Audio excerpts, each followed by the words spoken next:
हाँ भाई, तो अपन इस वीडियो में क्वाड्रेटिक इक्वेशन वन शॉर्ट में समझने वाले हैं। अपन 10th लेवल पे पूरा क्वाड्रेटिक इक्वेशन देखेंगे कि क्वाड्रेटिक इक्वेशन क्या होता है, क्वाड्रेटिक पॉलिनोमियल क्या होता है, ग्राफिकल सिग्निफिकेंस क्या है उसका, उसके रूट्स कितने होते हैं, कैसे निकालते हैं फैक्टराइजेशन मेथड से और अर्थमेटिक फॉर्मूले से, नेचर ऑफ रूट्स क्या होते हैं, सब कुछ आज वीडियो में अपन देखने वाले हैं। तो ये वीडियो शायद थोड़ा लंबा हो सकता है, पर आप स्किप मत कीजिएगा क्योंकि इस वीडियो के बाद आपको कोई और क्वाड्रेटिक पे 10th के लिए वीडियो देखने की जरूरत नहीं पड़ेगी। तो सबसे पहले देखते हैं क्वाड्रेटिक इक्वेशन की डेफिनेशन क्या है। तो एक ऐसा पॉलिनोमियल जिसकी डिग्री जो हो मैक्सिमम 2 हो और वो इक्वल टू 0 के हो, वो कहलाता है क्वाड्रेटिक इक्वेशन। तो सबसे पहले तो पॉलिनोमियल होता क्या है। इस पॉलिनोमियल होता है कि एक्स की या कोई भी वेरिएबल के डिफरेंट पावर में एक से ज्यादा अर्थमेटिक एक्सप्रेशन लिखे हों और उसको बोलते हैं अपन पॉलिनोमियल। अब क्योंकि ये सिर्फ एक ही वेरिएबल में लिखा है तो ये हो जाएगा पॉलिनोमियल इन वन वेरिएबल, और इसमें x की मैक्सिमम पावर कितनी है 2 है, तो ये हो जाएगा क्वाड्रेटिक पॉलिनोमियल। कोई भी पॉलिनोमियल अगर उसकी मैक्सिमम पावर 2 होती है तो वो क्वाड्रेटिक पॉलिनोमियल होता है। अब ये x+1 ये भी एक पॉलिनोमियल है क्योंकि ये अर्थमेटिक एक्सप्रेशन लिखे हैं एक वेरिएबल में और इसमें x की मैक्सिमम पावर कितनी है 1 है, तो इसका मतलब ये क्या है, लीनियर पॉलिनोमियल है। और ये क्या है, क्वाड्रेटिक पॉलिनोमियल है। वैसे ही x की पावर अगर 3 रहेगी, -3 और कुछ भी x² +1 ऐसा कुछ एक्सप्रेशन लिखा होगा, तो ये क्या हो जाएगा, cubic polynomial in one variable. तो एक पॉलिनोमियल एक इक्वेशन कैसे बनता है ये जानते हैं। तो किसी भी पॉलिनोमियल में जब आप इक्वल टू 0 लिख देते हैं तब वो पॉलिनोमियल बन जाता है पॉलिनोमियल इक्वेशन। अब यहाँ देखिए x की मैक्सिमम पावर 2 है, मतलब ये क्वाड्रेटिक पॉलिनोमियल है वन वेरिएबल का, और इक्वल टू 0 लगा है मतलब ये क्वाड्रेटिक इक्वेशन है। तो इतना समझ गए क्वाड्रेटिक इक्वेशन क्या होती है। कोई भी पॉलिनोमियल जिसमें x की मैक्सिमम पावर 2 हो और वो इक्वल टू 0 हो, तब वो बनता है क्वाड्रेटिक इक्वेशन। और इसका स्टैंडर्ड फॉर्म क्या होता है, यहाँ पे दिया है अपने को। इसका स्टैंडर्ड फॉर्म है ax² + bx + c = 0। यहाँ पे a b c क्या है, ये कॉफिशियंट्स हैं किसके। a जो है x² का कॉफिशियंट है, b जो है x का कॉफिशियंट है, और c जो है कांस्टेंट टर्म, मतलब x के साथ जो भी लिखा जाए वो उसका कॉफिशियंट हो जाएगा। अब देखिए ये जो कॉफिशिएंट है, ए इज नॉट इक्वल टू 0 यहाँ पे लिखा गया है। ऐसा क्यों लिखा गया है, क्योंकि आप ए की वैल्यू 0 डाल के देखिए इस इक्वेशन में। तो ए की वैल्यू जब आप 0 डालेंगे तो 0 × x² होके ये क्या बन जाएगा, 0 बन जाएगा। तो जब x² की टर्म ही 0 बन जाएगी आपके स्टैंडर्ड फॉर्म में, मतलब आपके पास क्या बचेगा, सिर्फ bx बचेगा और c बचेगा, जो कि इक्वल टू 0। इक्वल टू 0 मतलब ये एक इक्वेशन है, और bx + c है मतलब ये एक पॉलिनोमियल है किसमें, एक्स की मैक्सिमम पावर कितनी है यहाँ पे 1, मतलब एक पॉलिनोमियल है 1 पावर में। इसका मतलब ये एक लीनियर पॉलिनोमियल है, लीनियर इक्वेशन। तो जब आपकी एक इक्वल टू 0 रख देंगे तो इक्वेशन ही क्वाड्रेटिक नहीं रहेगी, इसलिए इसके स्टैंडर्ड फॉर्म में कंडीशन लिखी जाती है कि a is not equal to 0। अच्छा, जरूरी नहीं है कि कोई भी सिर्फ x में ही क्वाड्रेटिक लिखी जाए। सपोज मैं k में लिखता हूँ, k² a k² + b k + c = 0। तो ये क्वाड्रेटिक इक्वेशन है और ये किसमें है, के वेरिएबल में। तो जब आप इसके अच्छा, इसके रूट्स कितने होते हैं, इसके दो रूट्स होते हैं। दो रूट्स ही क्यों होते हैं, तो किसी भी पॉलिनोमियल के या किसी भी इक्वेशन के उतने रूट्स या उतने सॉल्यूशन होते हैं जितना उसमें उस वेरिएबल की मैक्सिमम पावर होती है। सपोज x+1 = 0, इस लीनियर इक्वेशन में x की मैक्सिमम पावर कितनी है, 1 है, क्योंकि ये लीनियर इक्वेशन। तो मतलब यहाँ पे x का कितना सॉल्यूशन आएगा, सिर्फ एक ही सॉल्यूशन आएगा, एक ही रूट आएगा जो कि इस इक्वेशन को सेटिस्फाई करेगा, जो कि होगा x = -1। अच्छा, सेटिस्फाई करने से आप क्या समझते हैं, सेटिस्फाई करना मतलब एक्स की सिर्फ ऐसी एक ही वैल्यू निकल के आएगी इस पर्टिकुलर इक्वेशन से जिसके लिए अपना जो LHS है लेफ्ट हैंड साइड, वो कि RHS के बराबर हो जाए, जो कि है राइट हैंड साइड। और राइट हैंड साइड में इक्वेशन में हमेशा आप क्या करते हैं, जीरो ही बनाते हैं, जीरो ही लिखते हैं। इसलिए जो है रूट्स का दूसरा नाम आप क्या लिखते हैं, जीरोस, क्योंकि ये एक्स की या किसी भी वेरिएबल की ऐसी वैल्यूज देता है जिसको आप इक्वेशन में डालोगे तो वो LHS को RHS के बराबर मतलब 0 के बराबर बना दे और वो इस इक्वेशन को सेटिस्फाई करेगा। इतना क्लियर है। तो क्वाड्रेटिक इक्वेशन क्या होती है, जिसकी डिग्री 2 होती है और जिसके इक्वल टू में x लगा होता है उसको क्वाड्रेटिक इक्वेशन बोलते हैं। उसका स्टैंडर्ड फॉर्म ये होता है, इसमें a b c जो है कोफिशिएंट ऑफ x² x और c होते हैं, और इसके 2 रूट होते हैं क्योंकि x की मैक्सिमम पावर 2 होती है। अब इसका ग्राफिकल रिप्रेजेंटेशन थोड़ा सा देख लेते हैं अपन, ये काम आता है। तो सपोज ये एक इक्वेशन दी हुई है x square minus 2x minus 3 equal to 0। अब देखो इक्वल टू 0 लगा है मतलब ये एक इक्वेशन, और ये पूरा क्या है, एक पॉलिनोमियल है। तो ये पूरा मिलके क्या बना रही है, एक पॉलिनोमियल इक्वेशन। अब इसमें a मतलब एक्स स्क्वायर का कॉफिशिएंट कितना है, 1 है, क्योंकि x के आगे कुछ नहीं लिखा है तो अपन 1 मानेंगे। b का कॉफिशिएंट कितना, आप स्टैंडर्ड फॉर्म से कंपेयर करोगे इस इक्वेशन को, ये है standard form x square plus b x plus c. तो a की वैल्यू कितनी निकल के आती है, 1, b की वैल्यू कितनी निकल के आती है, -2, और इस c की वैल्यू कितनी निकल के आती है, -3। अच्छा, स्टैंडर्ड फॉर्म से आप तभी कंपेयर कर सकते हो जब इक्वल टू में आप 0 लिखो। मान लो x square minus 2x equal to 3 लिखा होता, तो पहले आपको इस 3 को LHS में लाना होता और इक्वल टू में 0 बनाना होता। उसके बाद ही आप इसको स्टैंडर्ड फॉर्म से कंपेयर करके a b c की वैल्यू निकाल सकते थे। तो इस केस में a की वैल्यू 3 नहीं, -3 आएगी c की वैल्यू, क्योंकि इक्वल टू में 0 बनाने के बाद आप जो वैल्यू लेते हैं वही वैल्यू होती है। और इक्वल टू के इधर जाने पे साइन चेंज हो जाते हैं, ये प्लस का 3 है तो इधर जाके माइनस का 3 होगा। तो इतना समझ गए आप कि कॉफिशिएंट्स कैसे निकालते हैं। अब इसका थोड़ा ग्राफिकल सिग्निफिकेंस देखते हैं। अच्छा, मैंने आपको अभी क्या बताया था कि x के कितने सॉल्यूशन निकल के आते हैं, जितनी उसकी पावर लगी। तो यहाँ पे क्वाड्रेटिक में x की मैक्सिमम पावर कितनी होती है, 2। इसका मतलब है कि उसके कितने सॉल्यूशन निकल के आएंगे, 2 सॉल्यूशन। मतलब x की ऐसी 2 वैल्यूज निकल के आएंगी जिनके लिए जो LHS है ये RHS के बराबर हो जाएगा, यानी 0 के बराबर हो जाएगा। तो आप इस ग्राफ को देखिए, इस ग्राफ में ये एक्स एक्सिस को कहाँ काट रहा है, -1 पे काट रहा है और 3 पे काट रहा है। मतलब x इक्वल टू -1 और 3 पे ये जो क्वाड्रेटिक पॉलिनोमियल है ये क्या बन रहा है, ये 0 बन रहा है। इसमें y की वैल्यू 0 आ जा रही है ना, -1 और 3 पे। मतलब -1 और 3 इस इक्वेशन के जीरोज हैं, 0 बना रहे हैं, मतलब इस इक्वेशन के रूट्स हैं। ये कैसे चेक करेंगे रूट्स है, आप x की जगह -1 इस इक्वेशन में डालोगे तो -1 x की जगह रखा, -1 स्क्वायर -2 इंटू -1 -3 इक्वल टू 0। फिर क्या बनेगा, 1 का स्क्वायर 1 होता है, -2 इंटू -1 होता है प्लस का 2 और -3। तो ये बना 3 - 3 इक्वल टू 0, मतलब 0 इक्वल टू 0 हो गया। LHS बराबर RHS। इसका मतलब -1 जो है इस इक्वेशन को सेटिस्फाई कर रहा है, इसका मतलब है -1 इस इक्वेशन का एक रूट है। तो इससे आप क्या समझे कि अगर मैं आपको ये ग्राफ दे दूं और पूछूं कि आप x की वैल्यू बताओ, तो क्या करोगे आप, ये जो ग्राफ एक्स एक्सिस को जिन पॉइंट्स पे काट रहा है वही क्या हो जाएंगे, जीरोस हो जाएंगे, उस इक्वेशन के रूट्स हो जाएंगे x के। तो अभी जैसे 2 पॉइंट पे काट रहा है तो आप बोल सकते हैं कि x की मैक्सिमम पावर 2 है, इस इक्वेशन के 2 सॉल्यूशन है, इसलिए ये क्वाड्रेटिक पॉलिनोमियल इक्वेशन का ग्राफ है। अगर सपोज ये 3 पॉइंट पे काट रहा होता, सपोज ये ऐसा करके कुछ जाता, 3 पॉइंट पे एक्स एक्सिस को कट कर रहा होता, इसका मतलब होता कि x की ऐसी 3 वैल्यूज हैं जिसके लिए x पूरी पॉलिनोमियल 0 बनेगा। मतलब ये जो है क्यूबिक इक्वेशन। तो समझ गए आप, x एक्सिस को ग्राफ जितनी बार काटता है उतने ही उस इक्वेशन के सॉल्यूशन होंगे और उतनी ही पावर होगी उस इक्वेशन में वेरिएबल की। इतना क्लियर है, ठीक है। अभी देखते हैं कि इस क्वाड्रेटिक इक्वेशन के रूट्स कैसे निकालते हैं, मतलब ऐसी वैल्यूज कैसे निकालते हैं जिसपे LHS और RHS बराबर हो जाए, जिसपे ये अपने को जीरोस दे दे, फैक्टराइजेशन मेथड्स। तो चलिए देखते हैं।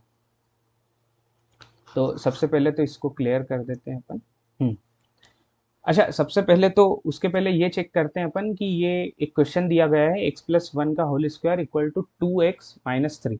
आपको चेक कर बताना है कि ये पर्टिकुलर इक्वेशन जो क्वाड्रेटिक है कि नहीं। तो आप देखिए, आपको इसको स्टैंडर्ड फॉर्म में कन्वर्ट करना है जो कि है ax² + bx + c equal to 0। और अगर आप ऐसा कर लेते हैं और x की मैक्सिमम पावर 2 आती है, मतलब ये पर्टिकुलर इक्वेशन क्या होगी, पॉलिनोमियल होगी। ये एक्सरसाइज 4.1 का क्वेश्चन नंबर 1 है आई थिंक। तो इसको देखते हैं कैसे सॉल्व करते हैं। अच्छा, आपको आइडेंटिटी तो पता होगी कि a + b का होल स्क्वायर जो है वो a² + b² + 2ab के बराबर होता है।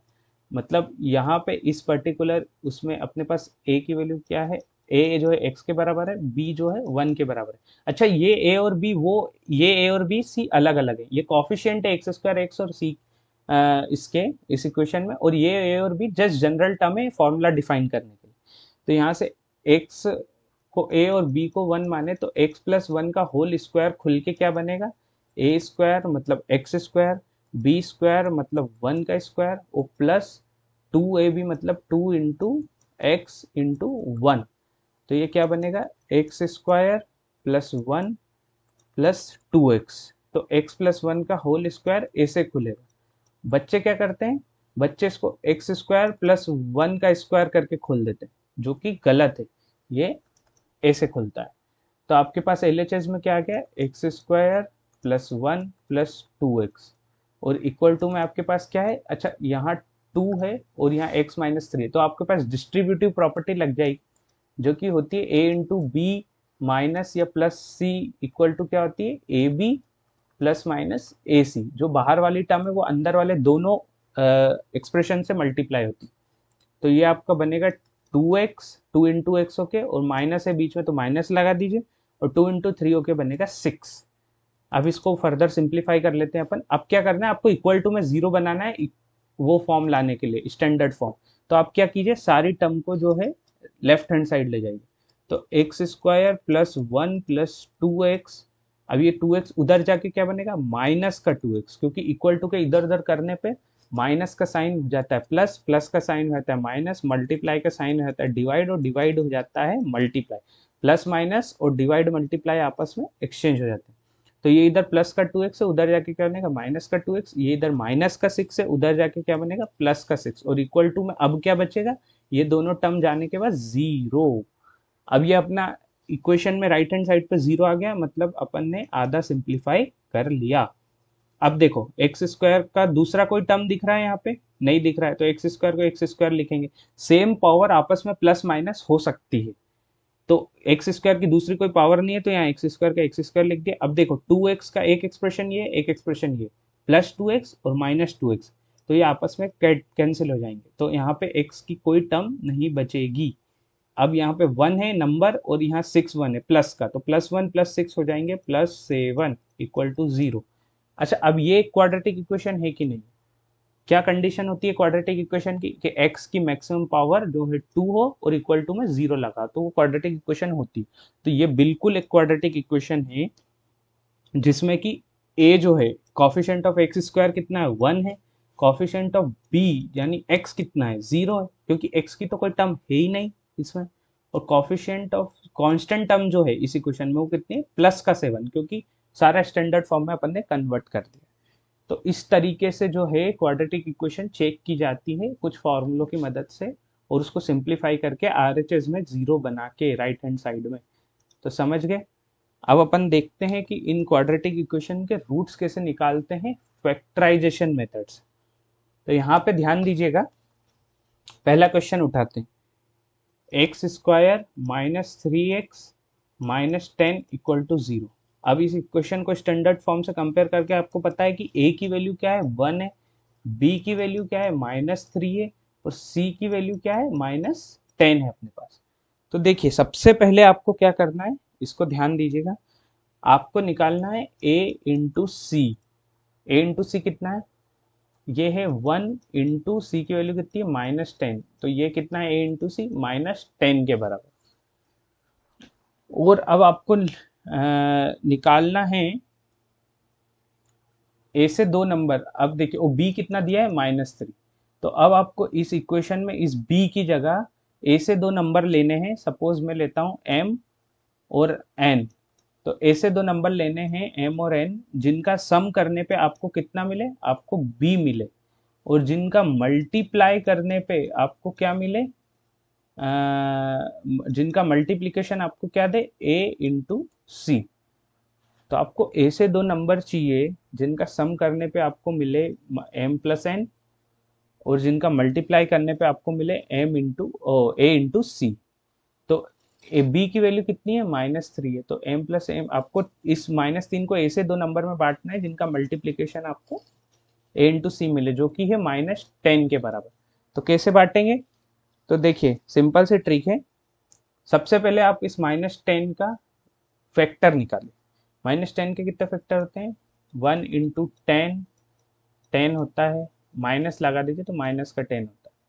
2 इंटू -5 कितना होता है -10 होता है, -10 इंटू 5 कितना होता है, -10 होता है, और -10 इंटू 1 कितना होता है, -10 होता है। तो ये इसके फैक्टर यहाँ से निकल के आएंगे आपको, 2 और -5, -2 5 एक ही बात होगी, माइनस को हटा दे तो 2 5 1 और 10, ऐसे 4 फैक्टर आपके पास 10 के निकल के आए। अब इनमें से ऐसे 2 फैक्टर उठाना है जिनका मल्टीप्लाई करने पे आपको ए सी के बराबर वैल्यू मिले। तो ये 2 और 5 उठाएंगे तो इनका मल्टीप्लाई करेंगे तो आपको क्या मिलेगा, 10 मिलेगा। पर उन दोनों का सम कितने आना चाहिए, -3 के बराबर आना चाहिए। तो जब आप -2 और -5 का सम करेंगे तो आपको कितना मिलेगा, -3 मिलेगा। आप 1 और 10 भी उठा सकते थे पर उनका सम करने पे आपको -3 नहीं मिलता, इसलिए वो दो नंबर कौन से हो गए, 2 और -5।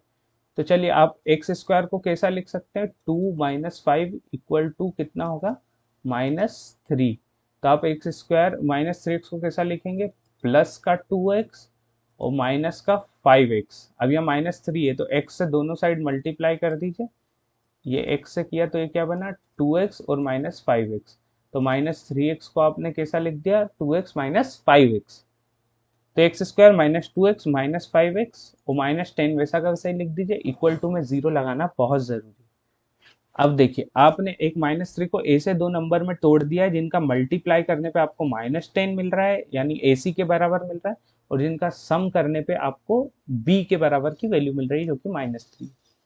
अब देखिए क्या करना है, अब इस इन दो एक्सप्रेशन को देखिए और इन दो एक्सप्रेशन को देखिए, आपको इन दोनों में से क्या कॉमन दिख रहा है, इन दोनों में x कॉमन है, तो x को बाहर निकाल लीजिए। तो यहाँ क्या बचेगा, इसमें से x कॉमन लिए तो x बचा, इस 2x में से x कॉमन लिया तो 2 बचा। अब आपको इन दोनों में क्या कॉमन दिख रहा है, इन दोनों में आपको 5 कॉमन दिख रहा है, तो यहाँ से 5 निकाल लीजिए। तो यहाँ से -5 निकाला तो क्या बचा, x, और यहाँ पे -10 में से -5 निकाला, मतलब -10 को -5 से कॉमन निकालना मतलब डिवाइड करना है। यहाँ पर ने एक्स स्क्वायर में से x कॉमन निकाला मतलब एक्स स्क्वायर को x से डिवाइड किया, +2x में से अपन ने x कॉमन निकाला मतलब 2x को x से डिवाइड किया। यहाँ पे -10 में से -5 निकालेंगे मतलब -5 को -10 से डिवाइड करेंगे तो माइनस माइनस कट जाएगा, 5 से 10 कटेगा कितना बार में, 2 बार। तो ये क्या आ जाएगा, प्लस का 2 और इक्वल टू में 0 है ही सही। तो यहाँ से देखिए अब x+2 दोनों साइड हो गए, तो अब x+2 कॉमन ले लीजिए। जब आप x+2 कॉमन लेंगे तो यहाँ क्या बचेगा, सिर्फ x बचेगा। यहाँ क्या बचेगा, सिर्फ माइनस का 5 बचेगा, और इक्वल टू में 0 है ही सही। तो यहाँ से आपकी x की दो वैल्यू कौन कौन सी आ जाएगी, क्या करना है, साइन चेंज करके लिख देनी है। तो x की पहली वैल्यू आ जाएगी -2, 2 का -2 और 5 का जाएगा, -5 का जाएगा 5। यहाँ पर ने क्या किया है, अच्छा देखिए ये दो ऐसे एक्सप्रेशन बन गए हैं जिनका अपन क्या कर रहे हैं, मल्टीप्लाई कर रहे हैं, और जो इक्वल टू अपने को 0 दे रहे हैं। तो दो एक्सप्रेशन 0 सिर्फ एक ही कंडीशन में दे सकते हैं, जब उनमें से कोई एक टर्म 0 के बराबर, मतलब x+2 को अपन ने 0 के बराबर कर दिया और x-5 को भी अपन ने 0 के बराबर कर दिया। तो यहाँ से x की वैल्यू -2 निकल के आई और x की वैल्यू 5 निकल के आई। तो -2 और 5 ऐसे दो x की वैल्यूज है जिनके लिए ये जो क्वाड्रेटिक इक्वेशन है ये क्या करेगी, LHS और RHS बराबर कर देगी, मतलब ये 0 के बराबर वैल्यू दे देगी। आप चाहें तो x की वैल्यू -2 डाल के देख सकते, चेक कर सकते हैं, जो कि आपको आंसर जो मिलेगा वो मिलेगा LHS के बराबर, यानी 0 के बराबर। तो यहाँ से देखें 6 4 10 कितना हो जाएगा, 0 इक्वल टू 0। तो यहाँ पे LHS RHS बराबर आ गया, मतलब -2 इस इक्वेशन को सेटिस्फाई कर रहा है, मतलब -2 इस इक्वेशन का एक रूट है। सिमिलरली अपन सेकंड वाला क्वेश्चन देखते हैं, x² -5x इक्वल टू कितना है, -2, यहाँ डिस्ट्रीब्यूटिव प्रॉपर्टी लगेगी, तो -2 इंटू 3 कितना हो जाएगा, -6, और -2 इंटू -x कितना हो जाएगा, प्लस का 2x। क्यों, क्योंकि माइनस माइनस आपस में मल्टीप्लाई होकर प्लस बना लेंगे और 2 और x मल्टीप्लाई होकर 2x बनाएंगे। अच्छा, माइनस और माइनस का मल्टीप्लीकेशन प्लस होता है, प्लस और माइनस का मल्टीप्लीकेशन माइनस होता है। तो यहाँ पे अब क्या करना है, स्टैंडर्ड फॉर्म में बनाने के लिए सारे नंबर्स को लेफ्ट हैंड साइड लाना है और इधर 0 बनाना है। तो x² -5x वैसा का वैसा ही लिख देंगे, ये -6 उधर जाके क्या बनेगा, प्लस का 6, ये प्लस का 2 उधर जाके क्या बनेगा, माइनस का 2x इक्वल टू में अब क्या बचा, 0 बचा। अब क्या कीजिए, सेम पावर वाले नंबर को प्लस माइनस कीजिए, तो एक्स स्क्वायर का दूसरा कोई नंबर नहीं है तो उसको वैसा का वैसा ही लिख देंगे। -5x और -2x, x equal to 1 power वाले दो नंबर है अपने पास, तो -5 और -2 कितना हो जाता है, -7। माइनस माइनस प्लस हो जाते हैं पर साइन माइनस का ही आएगा, और x की जगह x लिख दीजिए, और प्लस का 6 इक्वल टू 0। ये अब अपना स्टैंडर्ड फॉर्म में बन गया, एक्स स्क्वायर -7x + 6। अब यहाँ से देखिए, अब इस -7 मतलब एम ए से दो नंबर में बांटना है इस -7 को, जिनका सम करने पे आपको b के बिलावर मिले जो कि है -7, और जिनका मल्टीप्लीकेशन करने पे आपको a इंटू सी मिले जो कि है 1 इंटू 6 जो कि है 6। तो वही क्या करना है, सबसे पहले इस 6 के फैक्टर निकालिए। क्या क्या फैक्टर होंगे 6 के, 1 इंटू 6, 2 इंटू 3 और 6 इंटू 1।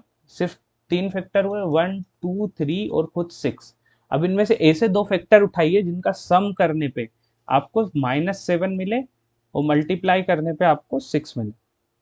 तो अगर आप 2 और 3 उठाते हैं तो सम करने मल्टीप्लाई करने पे आपको 6 तो मिलेगा, पर इनका सम करने पे आपको मिलेगा 5, ना कि -7। तो आप क्या उठा सकते हैं, अब 1 और +6 इन दोनों का सम करने पे आपको कितना मिलता है, 7 मिलता है। पर अपने को यहाँ क्या चाहिए, और इन दोनों का मल्टीप्लाई करने पे आपको क्या मिलता है, 6 मिलता है, जो कि सेटिस्फाई कर रहा है। पर अपने को 7 नहीं, -7 चाहिए।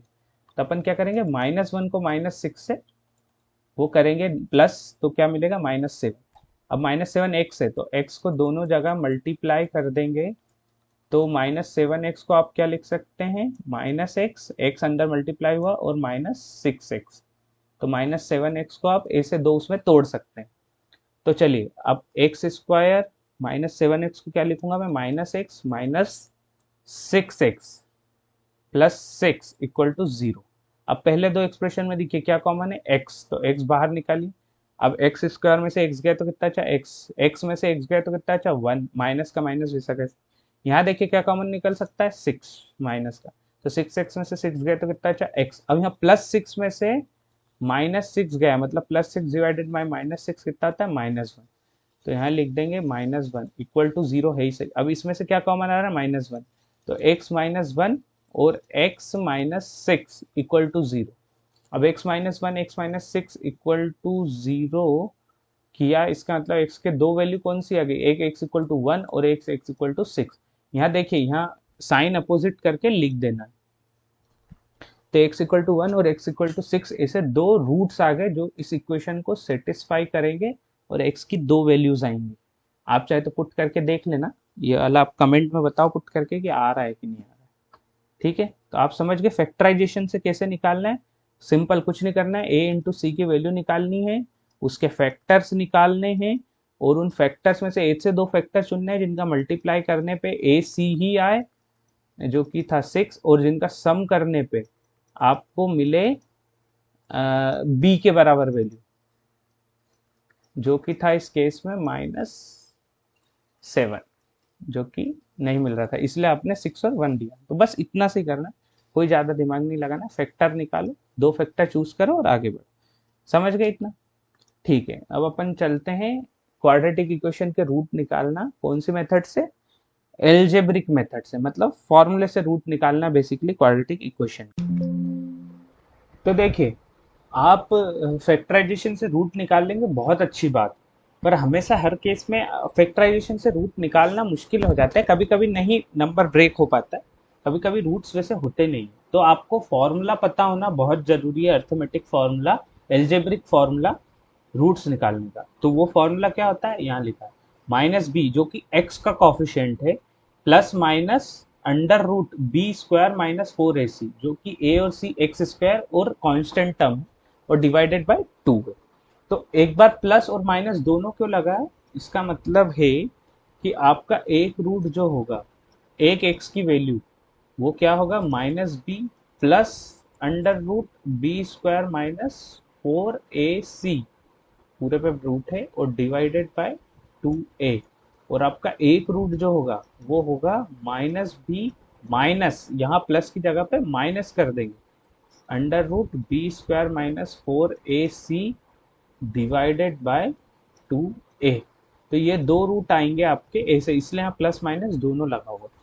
तो चलिए अपन एक इक्वेशन की मदद से समझते हैं कि इससे निकालते कैसे रूट्स, है ना। तो ध्यान दीजिएगा। अच्छा, इस इक्वेशन, ये इक्वेशन है अपन ने पिछले बार देखी थी, तो इस इक्वेशन को अपन ने कन्वर्ट करके ये वाली इक्वेशन में बना लिया था, मतलब सिंप्लीफाई करके यहाँ डिस्ट्रीब्यूटिव प्रॉपर्टी लगा दो, सारों को एक साइड ले जाओ, इक्वल टू में जीरो बना दो, और अब इसको स्टैंडर्ड फॉर्म से कंपेयर करेंगे, जो कि है a x square plus b x plus c equal to zero. तो यहाँ से ए की वैल्यू कितनी आ जाएगी अपने पास 1, बी की वैल्यू कितनी आ जाएगी यहाँ से -7, और सी की वैल्यू यहाँ से कितनी आ रही है 6। मतलब आप इस फॉर्मूले में ए और बी सी तीनों आ गए, और अपन अब रूट्स निकालने के लिए ये फॉर्मूला लगा सकते हैं। मतलब एक्स जो है एम एन दो रूट अगर उसके हैं तो वो क्या हो जाएगा माइनस बी, मतलब minus of -7 plus minus under root b square, मतलब -7 का whole square -4 into a into c divided by कितना है अपने पास यहाँ पे 2 है, मतलब 2 इंटू 1। तब देखिएगा x जो है m और n कितना आता है, माइनस माइनस प्लस हो जाएगा, तो प्लस का 7 बीच में प्लस माइनस, फिर यहाँ अंडर रूट 7 का स्क्वायर कितना होता है 49, -6 इंटू 4 कितना होता है 24, और डिवाइड में कितना है आपके पास 2 इंटू 1 2। तो अब यहाँ से देखिए x इक्वल टू m और n कितना आ जाएगा 47 का 7 प्लस माइनस 49 -24 कितना होता है 25, डिवाइड में आपके पास 2 है।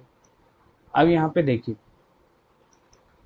कितना आ जाएगा एक्स एम 7 प्लस माइनस, अब रूट ऑफ 25 कितना आता है 5 होता है, डिवाइड में क्या है यहाँ पे ए नहीं आएगा 2, ए तो 1 पे, डिवाइड में क्या है 2।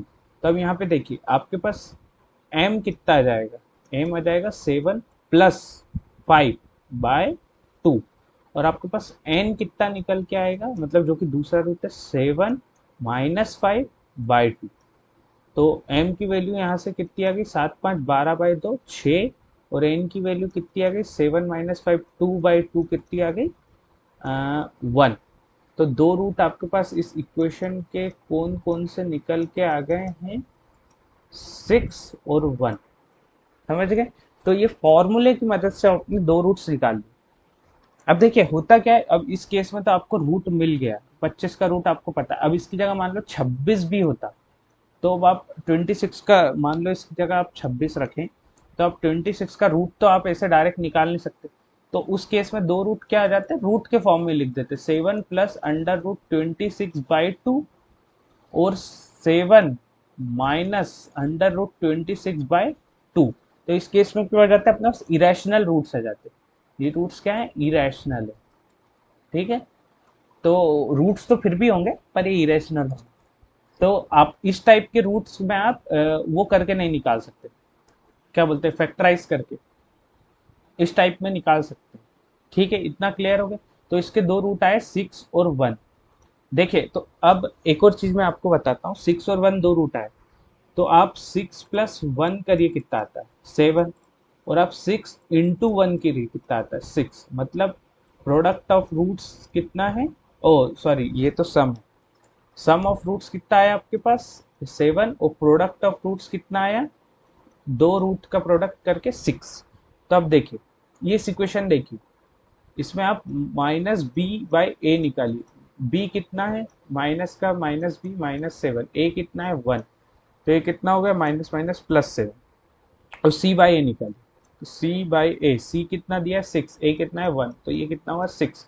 मतलब यहाँ से सम ऑफ रूट्स किसके बराबर आ गया -b/a के, और प्रोडक्ट ऑफ रूट्स किसके बराबर आ गया c/a के। तो आप यहाँ से याद रखिएगा, ये इंपॉर्टेंट चीज है कि सम ऑफ रूट्स आप कोई भी इक्वेशन देख के डायरेक्ट निकाल सकते हैं, जो कि होता है -b/a, coefficient of x divided by coefficient of x square, और प्रोडक्ट ऑफ रूट्स आपका यहाँ से निकल के आता है c/a, constant term divided by coefficient of x square. तो ये आपके प्रोडक्ट ऑफ रूट्स और सम ऑफ रूट्स आप इक्वेशन देख के डायरेक्ट ही कैलकुलेट कर सकते हैं बिना रूट निकाले। तो ये आप याद रखिएगा, ये इंपॉर्टेंट है, ठीक है। तो अगर मैं आपको कोई ऐसा क्वेश्चन दूं कि आपको प्रोडक्ट ऑफ रूट ये दिया हुआ है, सम ऑफ रूट ये दिया हुआ है, तो आप वो निकालिए, रिलेशन या दूसरा रूट निकालिए, तो आप निकाल सकते हैं बहुत इजी। तो ठीक है, समझ गए एल्जेब्रिक फॉर्मूला कैसे सॉल्व होता है, B square minus four a C minus two है। ठीक है, अब बढ़ते हैं आगे अपन, जो कि बहुत इंपॉर्टेंट है, नेचर ऑफ रूट्स। तो नेचर ऑफ रूट्स क्या होता है? अच्छा, ये फॉर्मूला अभी आपने देखा, minus b plus minus b square minus four a c by two है। तो इसमें जो ये b square minus four a c जो रूट के अंदर होता है, ये बहुत इंपॉर्टेंट होता है। अच्छा, एक चीज है कि आपको रूट के अंदर जो है, रूट के अंदर आप नेगेटिव वैल्यू नहीं लिख सकते। जैसे आप रूट ऑफ माइनस थ्री लिखते हैं तो ये गलत हो जाएगा, ये मतलब ये रियल नंबर नहीं रहेगा। फिर ये कौन सा नंबर हो जाएगा? रूट के अंदर कभी भी माइनस नहीं आता, रूट के अंदर माइनस आता है मतलब वो कॉम्प्लेक्स नंबर बन जाता है। कॉम्प्लेक्स नंबर मतलब दो टाइप के नंबर होते हैं, एक तो रियल नंबर जो अपन गिनती पढ़ते हैं, और एक कॉम्प्लेक्स नंबर जिनमें ऐसी कॉम्प्लेक्सिटी होती है। जैसे रूट के अंदर कहीं माइनस नहीं आता रियल नंबर्स में, जो कि आप नंबर लाइन पे प्लॉट नहीं कर पाते हैं। अब जैसे under root of minus three आप नंबर लाइन पे प्लॉट नहीं कर पाएंगे, इसलिए वो एक कॉम्प्लेक्स नंबर हो गया। तो ऐसे केस में आपके पास रियल रूट निकल के नहीं आएंगे। मान लो आपके पास बी स्क्वायर माइनस फोर से सॉल्व करने पे गलती से माइनस थ्री आ जाता है, गलती से नहीं मतलब उससे इक्वेशन से रूट के अंदर, मतलब इस इक्वेशन का रियल रूट्स नहीं निकल पाएगा क्योंकि ये नंबर ही रियल नहीं। इतना समझ गए? तो वही नेचर ऑफ रूट्स यहाँ पे बताया है। तो उसमें क्या करते हैं अपन, पूरा रूट निकालने की बजाय, एक इक्वेशन देती है तो पूरा ये इतना बड़ा फॉर्मूला लगाने के बजाय अपन क्या करते हैं, सिर्फ इतना इतना पार्ट निकालते हैं, B square minus four a सी, जिसको अपन क्या बोलते हैं, डिस्क्रिमिनेंट। तो सिर्फ डिस्क्रिमिनेंट निकालते हैं और इसको देख लेते हैं कि ये जीरो से बड़ा है भी कि नहीं। अगर ये नेगेटिव आ गया तो बात वही खत्म कर देंगे, अपन बोलेंगे कि इस इक्वेशन के कोई रियल रूट्स ही नहीं है, तो मतलब पचने की जरूरत है नहीं, यही छोड़ो छाड़ो और खत्म करो, इसके रूट्स नहीं निकलेंगे रियल। और अगर ये जो है ग्रेटर देन आ जाता है या इक्वल टू जीरो आ जाता है, इसका मतलब है कि अब जैसे ये b square minus four a C zero आ गया, मतलब रूट में प्लस का थ्री आ गया, इसका मतलब इस केस में इसके रूट्स निकलेंगे। हाँ, भले ही इरेशनल निकलेंगे पर रियल होंगे, तो उस केस में आपके पास रियल रूट्स होंगे। और सपोज ये बी स्क्वायर माइनस फोर ए से जीरो आ जाता है, तो देखिए आप यहाँ पे माइनस बी प्लस माइनस, अगर ये पूरी टर्म ही, पूरा डिस्क्रिमिनेंट ही जीरो बन जाए, तो ये क्या हो जाएगा, minus b plus minus root zero by two. तो अब देखिए रूट जीरो मतलब जीरो ही आ जाएगा, तो इस केस में माइनस बी बाई टू। तो इसमें आपके पास दोनों रूट एम और एन दोनों क्या आ जाएंगे, माइनस बी बाई टू, मतलब दोनों रूट ही आपके इक्वल हो जाएंगे अगर ये डिस्क्रिमिनेंट जीरो हो जाता है। तो वही नेचर ऑफ रूट्स दिया गया है कि अगर आपका डिस्क्रिमिनेंट जो कि है minus b square by b square minus four a c, जो कि अगर आपका जीरो आ जाता है, जो कि सबसे इंपॉर्टेंट कंडीशन है, तो आपके पास क्या हो जाएंगे, रियल और इक्वल रूट्स आ जाएंगे, क्योंकि ये टर्म ही जीरो हो जाएगी तो सिर्फ माइनस बी बाई टू है बचेगा। और अगर ये ग्रेटर देन जीरो आता है तो उस केस में आपके पास रियल और डिस्टिंक्ट रूट आएंगे। डिस्टिंक्ट क्यों, अलग अलग, क्योंकि एक रूट आएगा minus b plus b square minus four a c by two है, और एक रूट आएगा minus b minus under root b square minus four a c by two. तो ये इसलिए डिस्टिंक्ट और रियल। और अगर आपका by chance b square minus four a c discriminant जो है जीरो से ही छोटा आ जाता है, इसका मतलब आपके रूट के अंदर में कोई नेगेटिव वैल्यू बन जाएगी, जो कि रियल रूट होगा ही नहीं, रियल नंबर है ही नहीं रूट के अंदर। नेगेटिव मतलब आयोटा होता है, आप आगे जाके कहीं पढ़ेंगे, वो होता है कॉम्प्लेक्स नंबर, मैं आती हूँ वो चीज़। तो इसलिए उस केस में आप क्या करेंगे, आगे रूट्स निकालेंगे नहीं, क्योंकि रियल रूट्स आपके निकलेंगे नहीं। तो इसको आप ग्राफिकली देखते हैं, ग्राफिकली इसका मतलब क्या होता है। तो देखिए, अगर डिस्क्रिमिनेंट की value greater than equal to zero आ जाती है, ये फर्स्ट केस देखिए, तो इसका मतलब आपके पास क्या होता है, दो इक्वल रूट्स होते हैं। मतलब एक्स एक्सिस को जो उसका ग्राफ है, मैंने पहले स्लाइड में बताया था कि दो पॉइंट्स पे कट करेगा, तो देखिए दो अलग अलग पॉइंट्स पे कट कर रहा है, इसका मतलब टू रियल और डिस्टिंक्ट रूट्स हो गए डिस्क्रिमिनेंट ग्रेटर देन जीरो आने पे, मतलब B square minus four a C greater than zero आने पे। अगर बी स्क्वायर माइनस फोर ए से जीरो आ जाता है, मतलब दो इक्वल रूट्स होंगे, क्योंकि माइनस बी बाई टू ए बनेगा, ये टर्म पूरी जीरो हो जाएगी। इसका मतलब वो सिर्फ एक ही पॉइंट पे एक्स एक्सिस को टच करेगा, क्योंकि अगर दो पॉइंट पे कट करता मतलब दो अलग अलग रूट होते, एक ही पॉइंट पे कट कर रहा है मतलब एक ही रूट होंगे, मतलब इक्वल रूट्स हो गए। और रियल रूट्स कब आएंगे, जब वो एक्स एक्सिस को काटेगा ही नहीं। तो अगर जब वो एक्स एक्सिस को काट ही नहीं रहा है, एक्स एक्सिस को काट ही नहीं रहा है, तो मतलब रूट्स निकल ही नहीं रहे ना। तो रूट्स नहीं निकल रहे हैं मतलब नो रियल रूट्स, क्योंकि वो काट नहीं रहा तो रूट्स नहीं होंगे, सीधी सी बात है। तो डिस्क्रिमिनेंट अपना बहुत इंपॉर्टेंट होता है, जो B square minus four a सी होता है, यही बता देता है कि आपके रूट्स रियल होंगे, इक्वल होंगे, कि होंगे भी कि नहीं होंगे। ठीक है ना। तो इस पे क्वेश्चंस भी बहुत आते हैं बोर्ड में, अभी अपन अगले स्लाइड में कवर करते हैं, इतना समझ लें।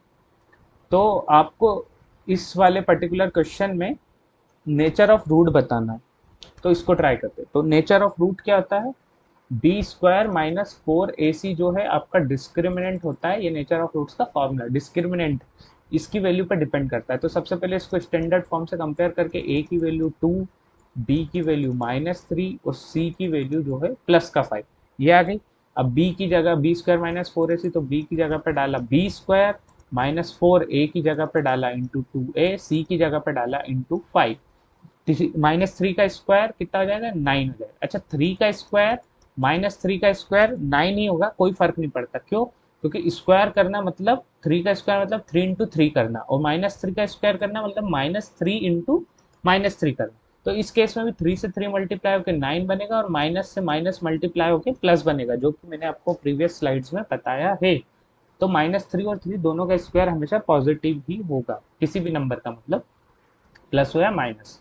तो माइनस थ्री का स्क्वायर नाइन हो गया, माइनस का minus four into two eight, eight into five forty, तो नाइन इंटू फोर्टी, तो नाइन माइनस फोर्टी कितना हो गया, माइनस का थर्टी। अच्छा, ये ग्रेटर देन जीरो है, लेस देन जीरो है, कि इक्वल टू जीरो? ये बिल्कुल लेस देन जीरो है। तो अगर आपका B square minus four a C less than zero आ गया, मतलब आपके पास रूट के अंदर जो है नेगेटिव वैल्यू बनेगी, और रूट के अंदर आपके पास अगर नेगेटिव वैल्यू बनती है, इसका मतलब है आपका जो रूट है वो रियल नहीं होगा, कॉम्प्लेक्स नंबर होगा। ये रूट के अंदर नेगेटिव कभी रियल नंबर लाइन में नहीं बनता। तो इसका मतलब इस इक्वेशन के रूट्स का नेचर क्या हो गया, not real. Not real roots, या रूट्स को और क्या बोलते हैं, जीरोस।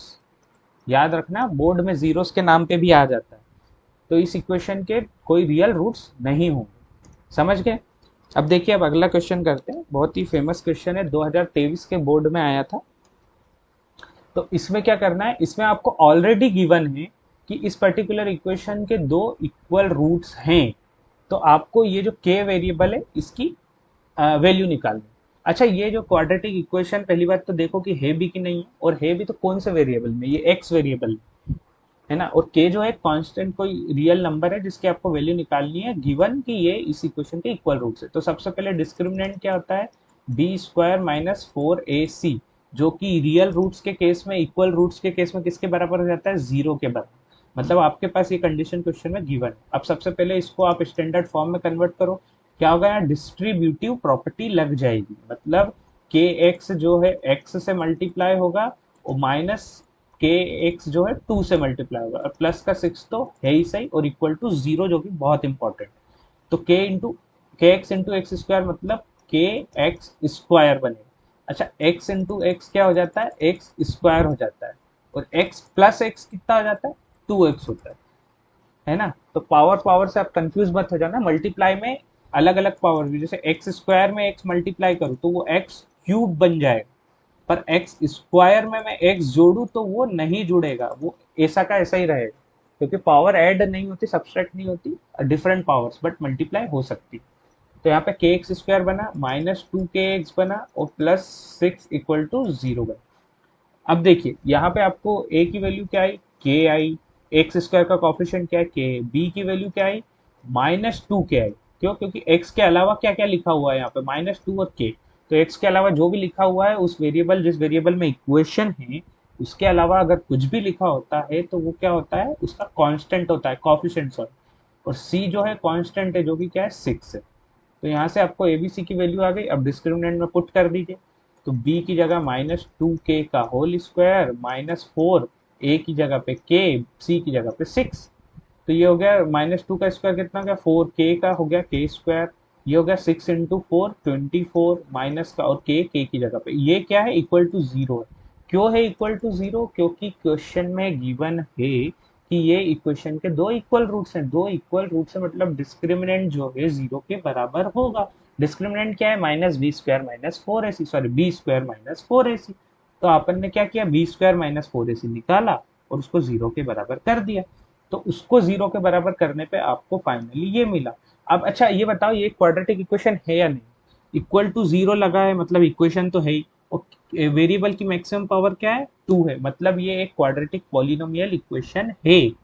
तो इसके रूट्स कैसे निकालेंगे? अब आप दो तीन तरीके से निकाल सकते। एक तो आप वही अपना minus b plus minus b square minus 4ac by 2a इस इक्वेशन के लिए लगाओ, के की वैल्यू निकाल लो 2। या फिर आप एक सिंपल करो, क्योंकि इसमें सी टर्म मिसिंग है, तो आप क्या करो, के जो है दोनों में कॉमन दिख रहा है, 4 और के कॉमन दिख रहा है, तो 4 के कॉमन लिया, तो 4 के स्क्वायर में से 4 के गया, तो 4 से 4 कट गया, एक के से एक के कट गया, क्या बचा के। माइनस का माइनस लगा दो, 24 के में से 4 के जाएगा तो के से के गया, 4 से 24 गया 6 टाइम, तो ये बचा 6 और इक्वल टू 0। अब दो नंबर का मल्टीप्लीकेशन 0 हो गया, मतलब 4 के 0 के बराबर है और के माइनस 6 0 के बराबर है, दोनों में से कोई एक है। इसका मतलब के की दो वैल्यू कौन सी आ गई, 4 के इक्वल टू 0 मतलब के इक्वल टू 0 बाई 4 मतलब 0, और के माइनस 6 इक्वल टू 0 मतलब के इक्वल टू प्लस का 6, के माइनस उधर जाके प्लस बन जाए। तो के की दो वैल्यू कौन कौन सी आ जाएगी आपके पास, 0 और 6। अच्छा अब इसमें से एक्चुअल वैल्यू के की कौन सी होगी, आपके पास के की यहाँ पे दो वैल्यू आ गई। इस इक्वेशन में अपन ने B square minus 4ac discriminant 0 लगा के की दो वैल्यू निकाली, कौन कौन सी, के इक्वल टू 0 और के इक्वल टू 6। अब एक्चुअल वैल्यू कौन सी आएगी उसको चेक करने के लिए आप क्या कीजिए, दोनों वैल्यू को इस इक्वेशन में डाल के देखिए, ये LHS जो है RHS के बराबर आना चाहिए। तो आप अगर के को इसमें 0 डाल देंगे तो ये क्या बनेगा, 0x x minus 2 plus 6 equal to 0। तो 0 से ये पूरी टर्म मल्टीप्लाई होकर क्या बन जाएगी, 0। तो 0 प्लस 6 इक्वल टू 0। तो कोई सेंस है इस बात का, बिल्कुल नहीं है, क्योंकि यहाँ पे क्वाड्रेटिक इक्वेशन का एक्स स्क्वायर ही मिसिंग है, मतलब के इक्वल टू 0 वैल्यू नहीं हो सकती। तो के की वैल्यू क्या होगी, के की वैल्यू 6 बन जाएगी, क्योंकि जब के को आप 6 के बराबर डालोगे तब आपको एक क्वाड्रेटिक पॉलिनोमियल मिल जाएगा। समझ गए? तो इसलिए इस केस में आपके के की वैल्यू कितनी आ जाएगी, 6 आ जाएगी। तो बिल्कुल बोर्ड का क्वेश्चन नहीं है, ध्यान से करिएगा, और इस बार भी आएगा, हर बार ही आता है, तो ध्यान रखिएगा। ठीक है, तो अपन यहाँ पे समरी एक बार देख लेते हैं, और आपको कोई प्रॉब्लम है, कुछ समझ में नहीं आया तो आप कमेंट करिए, बताइए मेरा पढ़ाने का तरीका कैसे लगा, क्या इंप्रूवमेंट करूँ मैं। तो आप ये एक बार समरी देख लीजिए, अगर आप चाहो तो मैं पीपीटी भी शेयर कर दूंगा। तो अपन ने क्या क्या देखा कि एक पॉलिनोमियल होता है जिसकी डिग्री 2 होती है और जो इक्वल टू 0 होता है, जैसे कि ऐसा वाला, वो क्या होता है, वो क्वाड्रेटिक इक्वेशन होता है जिसमें a is not equal to 0 होता है और स्टैंडर्ड फॉर्म ये होता है। फिर अपन ने देखा क्वाड्रेटिक इक्वेशन निकालने का फॉर्मूला जो कि बहुत फेमस है, अगर आपको फैक्टराइजेशन से नहीं आए तो ये इससे करो, बढ़िया। इसमें बी स्क्वायर माइनस 4ac किसके बराबर होता है, ये देखो, ग्रेटर देन इक्वल टू 0 होता है, क्योंकि लेस देन होगा तो कॉम्प्लेक्स नंबर बन जाएगा, रियल रूट्स निकलेंगे ही नहीं, और इसको क्या बोलते हैं, डिस्क्रिमिनेंट बोलते हैं। तो वही, अगर ये ग्रेटर देन हुआ तो रियल रूट्स हैं, अगर ये इक्वल टू हुआ तो इक्वल रूट्स हैं, अगर ये लेस देन हुआ तो नो रूट्स हैं, रूट्स ही नहीं है, नो रियल रूट्स, है ना, मतलब रूट्स तो होंगे पर कॉम्प्लेक्स होंगे, रियल रूट्स नहीं होंगे। तो ये आपको बाय हार्ट कर लेना है, और आप बने रहिए, नेक्स्ट वीडियो में बताना कैसा लगा मेरा तरीका क्या है। थैंक यू वीडियो देखने के लिए, मिलते हैं अगले वीडियो में, तब तक के लिए बाय।